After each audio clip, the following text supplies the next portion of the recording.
ሰላም ወዳጆቻችን ይህ ያያ ስፖርት ነው። የማይክል አርቴታው አርሰናል ዘንድሮ የእንግሊዝ ፕሪሚየር ሊግን የዋንጫ ማንሳት እድሉ ለሱ ተሰጥቶታል። ያለፉትን 3 ዓመታት ሁለተኛ ሆኖ እንዳጠናቀቀ የሚታወቅ ነው። አንድ ዓመት ከማንቸስተር ሲቲ ቀደም ብሎ ቢያመራም አልተሳካለትም። ያንን ዋንጫ ማሳካት ልምድ ይጎል ነበር። ስብስቡ በጉዳት ታምሶ ነበር።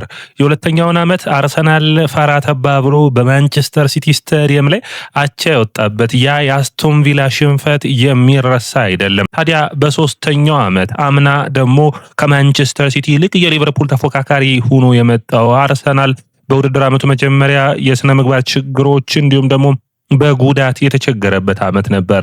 የአንድሬ በርታን መምጣት ተከትሎ አርሰናል በስብስቡ ጠንካራ ስብስብ ባለቤት ሆኗል።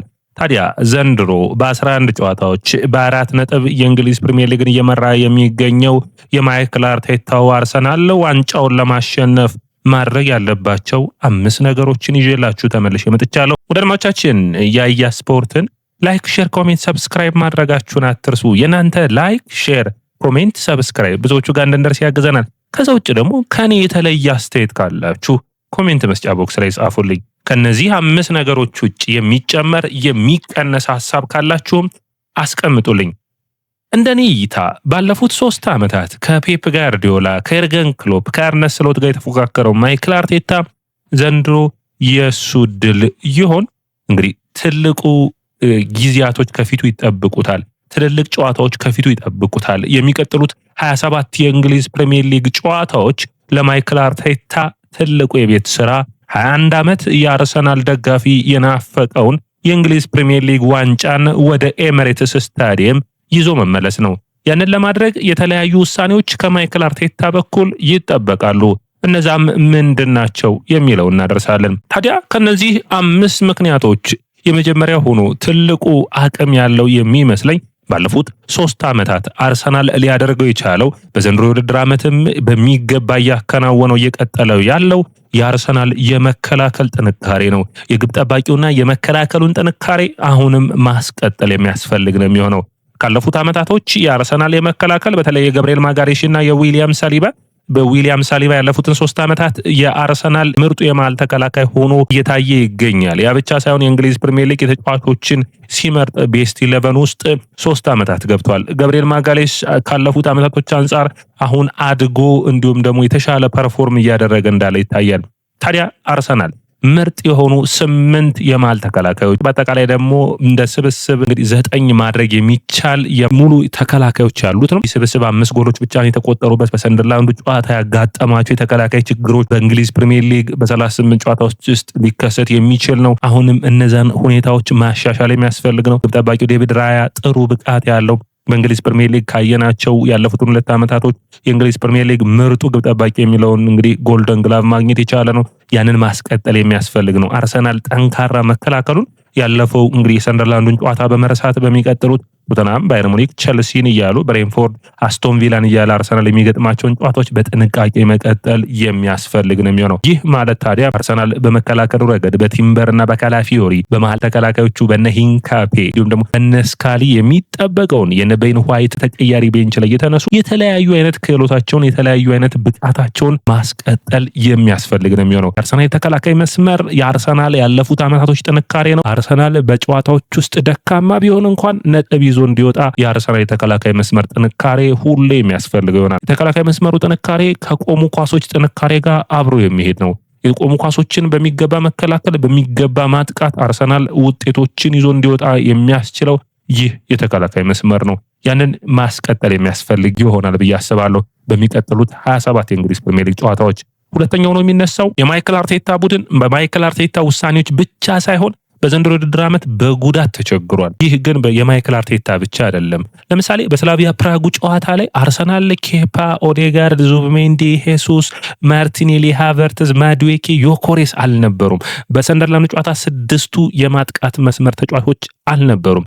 ነገር ግን ይህ ስብስብ ከነ ጉዳቶቹም ጠንካራ ተፋላሚ ሆኖ እያሳየ ይገኛል። ነገር ግን በወቅቱ የሚቀጥል ይሆናል ብዬ አላስብም። ጉዳቶች ሊቀነሱ ይጠበቃል። ታዲያ ይህ ደግሞ ማይክል አርቴታ ተጫዋቾችን አፈራርቆ ማጫወት የሚጠበቅበት ይሆናል። በቀጣይነት አርሰናል ተጫዋቾች እንዳይጎዱ ጥንቃቄዎችን መውሰድ ይጠበቅበታል። ኦዴጋርድ እስካሁን ድረስ 3 ጉዳቶች ያጋጥሙታል። ከጉዳት ሲመለስ ኦዴጋርድን በሚገባ መያዝ የሚያስፈልግ ነው። የሃቨርትዝ በአመቱ መጀመሪያ መጎዳት፣ የሳሊባና የገብርኤል ያጋጠሟቸው የሁለትና የሶስት ጨዋታዎች ጉዳት መነሳት የሚጠበቅበት ነው። የሳካ ሁኔታ አሁንም ሳካ ላይ ጫናዎችን መቀነስ የሚያስፈልግ ይሆናል። ቪክቶር ዮኬሬስ ወደ አርሰናል ከመጣ በመጀመሪያዎቹ ጨዋታዎች ውስጥ እንግዲህ ለረጅም ጊዜ ስለተጠቀምበት ነው የመስል ጉዳት ያጋጠመው። ይህ የጡንቻ ጉዳት ደግሞ እረፍት ነው የሚያስፈልገውና የሃቨርትዝን መጎዳት ተከትሎ ቪክቶር ዮኬሬስ ለረጅም ጊዜ እንዲጫወት ተገዷልና አርሰናሎች እዚህ ጋር ጥንቃቄ መውሰድን የሚያስፈልጋቸው ይሆናል። የማርቲኔሊ ጉዳት እንኳን እንግዲህ አርቴታን መውቀስ የሚያስችል አይደለም። ብዙ ጨዋታዎችን ማርቲኔሊ ሲጫወት ስላላየ ነው። ታዲያ በአጠቃላይ አርሰናል ከጉዳት የሚመለሱ ተጫዋቾችን በሚገባ በጥንቃቄ መጠቀም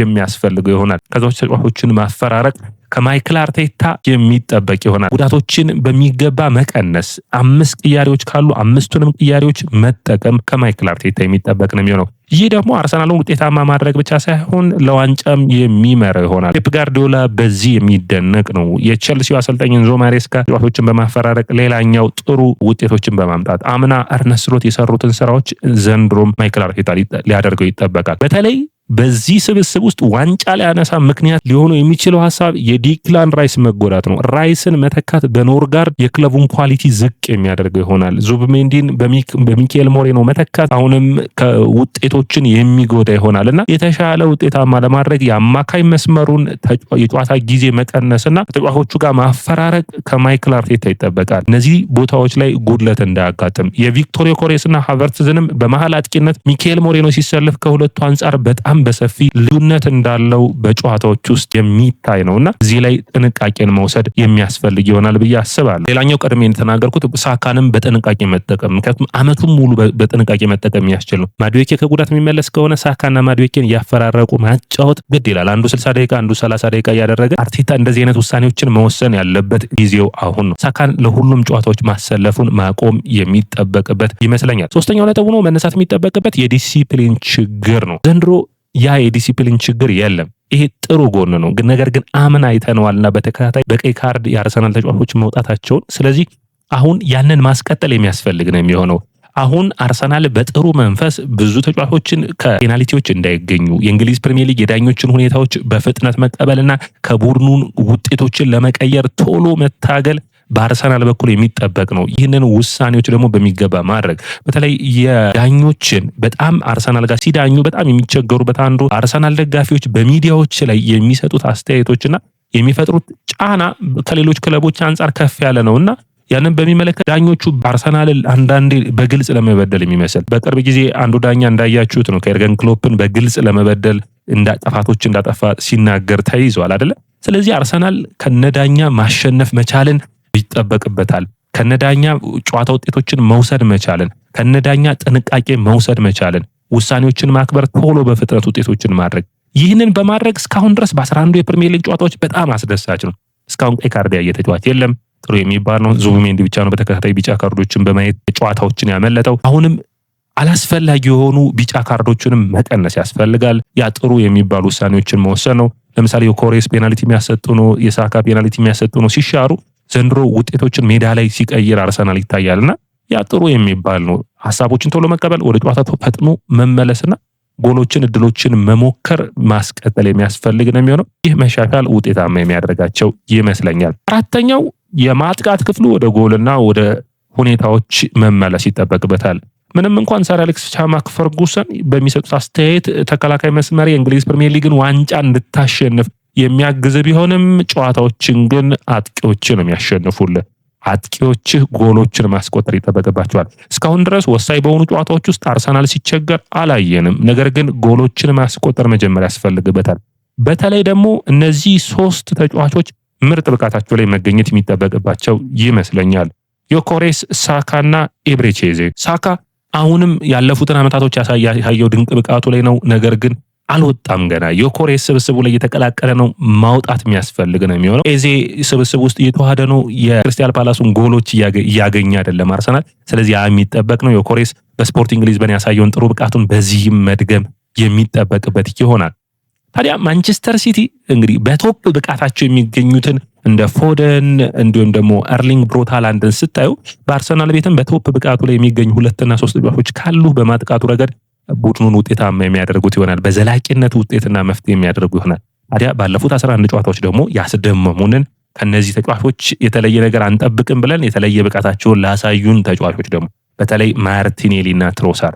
ማርቲኔሊ ጨዋታዎችን ጨራሽ ሆኖ መጥቷል። የሲቲ ጨዋታ በጣም አስደናቂ ብቃት ነው። የሰንማሜስ ጨዋታ ላይ ተቀይሮ ገብቶ ውሳኔዎቹ፣ አትሌቲኮ ማድሪድ ጨዋታ ላይ ውሳኔዎቹ፣ አጨራረሱ፣ ጨዋታዎችን የሚረዳበት አቅም ማይክል አርቴታም የተሻሻለ እንዲሆን ያደርጎታል። ሊያንድሮ ትሮሳርድ ባለፉት ጨዋታዎች ላይ ያሳየው ድንቅ ብቃት ሁለቱም ካላቸው ከሚጠበቅባቸው የተሻለ ብቃትን እያሳዩ ይገኛሉ። ማድዌኬ ስብስብ ውስጥ ተቀላቅሏል። የተለየ ውጤታማነትን ከጉዳት ሲመለስ የሚጠበቅበት ይሆናል ብዬ አስባለሁ። ሳካ አሁንም አጨራረሱ በተለይ ሰንደርላንድ ጨዋታ ላይ በጣም አስደናቂ ኳስ ነው የጨረሰው። ለእንግሊዝ ብሔራዊ ቡድን አስደናቂ ጎሎችን እያስቆጠረ ነው። በአርሰናል እነዛን ነገሮች መድገም ይጠበቅበታል ብዬ አስባለሁ።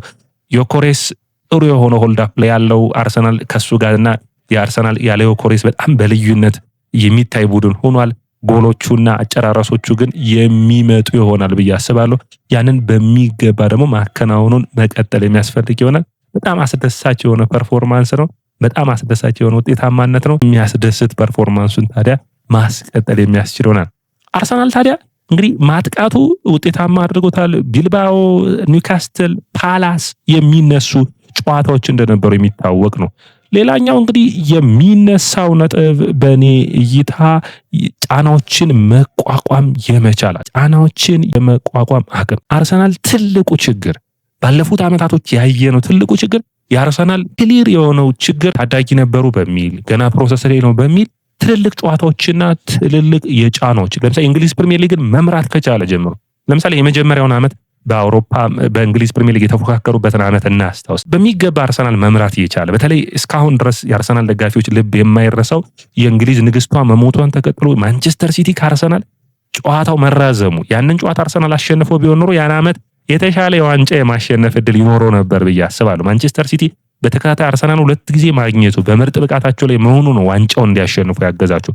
ታዲያ አርሰናል አሁን ውሳኔዎቹ አንድ የፕሪሚየር ሊጉን መምራት ከቻለ መምራቱን ማስቀጠልና ማረጋገጥ ማንቸስተር ሲቲ፣ ሊቨርፑል፣ ሌሎች ቡድኖች ነጥብ ሲጥሉ በሚገባ ማሸነፍን በዘንድሮ ውድድር ዓመት ያየነውን ማድረግና መቀጠል የሚያስፈልግ ነው። ይህንን ተከትሎ ነው ብዙ የአርሰናል ደጋፊዎች ዘንድሮ አርሰናል ዋንጫ የማያሸንፍ ከሆነ ራሱ አርሰናል ነው ለአርሰናል ጠላት የሚሉ ሐሳቦችን ያለው 4 ነጥብ በ11 ጨዋታዎች በጣም ጥሩ የሚባል ነው። ይህንን ግን ማስቀጠል ያስፈልጋል። ከ27 የእንግሊዝ ፕሪሚየር ሊግ ጨዋታዎች 22 ማሸነፍ የሚችል ከሆነ አርሰናል ምንም ጥያቄ የለውም 20 ራሱ ማሸነፍ የሚችል ከሆነ ውጤታማ ነው። በ100 ነጥብ የዘንድሮ የውድድር ዓመት የሚጠናቀቅ አይመስለኝም።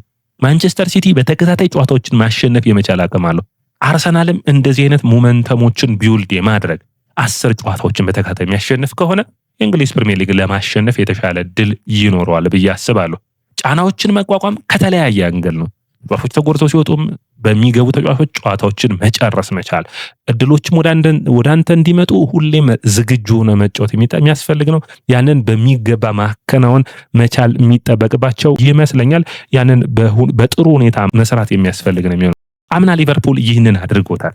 አሁን የአርሰናል ተጫዋቾች ታዳጊዎች ናቸው ልንል አንችልም። 3 ዓመት በዚህ ስብስብ ለዋንጫ ተፎካካሪ ሆኗል። ከዚህ በኋላ ይቅርታ የሚያሰኝ ማይክል አርቴታን የአርሰናል ስብስብን ምንም ሁኔታ የለም። ስለዚህ በሚገባ ማጥቃት፣ በሚገባ መከላከል፣ በሚገባ ጨዋታዎችን ማሸነፍ መቻል። በአንዳንድ ጨዋታዎች ብልጫ ሊወሰድብህ ይችላል። ነገር ግን 3 ነጥቡን ይዞ መውጣት፣ ጫናዎችን መቋቋም፣ እያንዳንዱን እድል እያንዳንዱን አጋጣሚ በሚገባ መቋቋም የሚችል ስብስብ መሆን አለበት። ባለፉት ዓመታቶች ጫናዎችን ሳይቋቋሙ በቀይ ካርድ ሲወጡ አይተናል፣ ማይክል አርቴታን ጨምሮ ማለት ነው። ይህንን ጫናዎችን መቋቋም መቻል ከአርሰናል የሚጠበቅ ነው የሚሆነው።